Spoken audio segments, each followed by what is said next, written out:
Girlfriend আছে কার কার দেখি হাত তোলো। মাশাআল্লাহ, সাহস আছে ওদের, বুকের পাটা আছে। হাত নামা বেটা।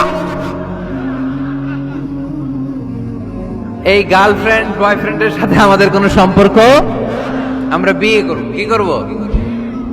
বিয়ে করব। চেয়ারম্যান সাহেব বিয়ে করাই দিন এগুলো, আপনার দায়িত্ব দিয়ে গেলাম।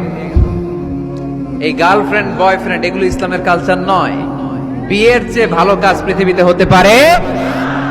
বিয়ে করতে গেলে বাপে বলে আগে নিজের পায়ে দাঁড়া। তো এতদিন ও কার পায়ে দাঁড়াইছে? ছেলে মেয়েদেরকে সাহস দেন, ছেলেও পড়বে। ওই যে একজন চিল্লান দিয়ে উঠছে, ওর কমন পড়ছে, কমন পড়ছে। মাশাআল্লাহ। গার্ডিয়ানরা যারা আছেন ওদের দুঃখ কষ্ট একটু বুঝছেন আপনারা, মিলাই দিয়েন ওদেরকে, বিয়ের পিড়িতে বসায় দিয়েন। বিয়েতে কল্যাণ, বিয়েতে বরকত। বিয়ের মতো ভালো কাজ হতে পারে না। সব নবীরা বিয়ে করেছেন। আর নিকাহ মিন সুন্নতি, বিয়ে আমার সুন্নাত। ফামান রাগিবা আন সুন্নতি ফালাইসা মিন্নি, যে আমার সুন্নতকে ভালোবাসে না সে আমার উম্মত হতে পারে না। বিয়েটাকে সহজ করে দেন। যেই সমাজে বিয়ে সহজ ওই সমাজে জিনা কঠিন, তাই না? যেই সমাজে জিনা সহজ ওই সমাজে বিয়ে কঠিন। আমাদের সমাজে জিনা করা সহজ, বিয়ে করতে লাগে 10 লাখ, জিনা করতে লাগে 1000, ঠিক কিনা? 10 লাখ টাকা ছাড়া বিয়ে করা যায় না। এটা লাগবে, ওইটা লাগবে, এই দাও, ওই দাও, মোহর দাও, বিশাল অঙ্কের মোহর। 10 লক্ষ টাকা ধার্য না করলে মেয়ে দিবে না, এরকম আছে না নাই? না, এগুলো আসলে ইসলামিক কালচার না। ছেলের বাবা মেয়ের বাবা উভয়কে আমি বলি বিয়েটা সহজ করে দেন, সহজ করে দেন। ছেলে পড়াশোনা করুক, সমস্যা নাই, মেয়েও পড়ুক, কিন্তু তারা পবিত্রভাবে তাদের সম্পর্ককে মেনটেন করুক, ঠিক কিনা? তাদের এই যৌবনের তাড়নায় যে পাপের সাথে জড়াবে তার পার্সেন্টেজ গুণা বাবা হিসেবে আপনার কাঁধেও আছে না নাই?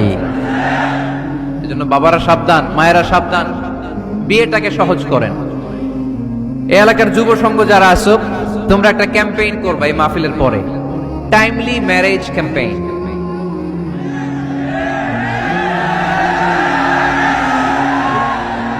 Timely marriage campaign. সময় মতো বিয়ে দিতে হবে, দেরি করা যাবে।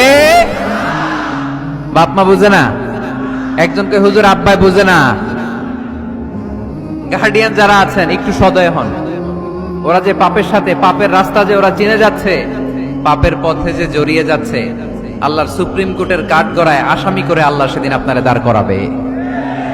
আল্লাযীনা হুম লিফুরুজিহিম হাফিজুন, they guard their privates। মুকদ্দমাতুল হারামে হারাম, এট এ গ্ল্যান্স। একটা নারীর দিকে চোখ পড়ে যাওয়া এটা হারাম না, কিন্তু এই চোখ পড়ার কারণে এটা জিনার দিকে নিয়ে যাবে, এজন্য এটাকেও হারাম করেছে কে? মুকদ্দমাতুল হারামে হারাম। এই নজরটা বড় খারাপ। আন-নাযার সাহামুন মাসমুমুন মিন সিহামি ইবলিস। এই নজর হচ্ছে শয়তানের বিষ মাখানো তীরের মধ্য থেকে একটা ভয়ঙ্কর তীর। এই তীর দিয়ে শয়তান যুবক আর যুবতীদেরকে কাবু করে ফেলে। আমরা শয়তানের হাতে ধরা দিতে চাই না, আমরা বিয়ের মতো পবিত্র বন্ধনে আবদ্ধ হতে চাই, ঠিক কি না?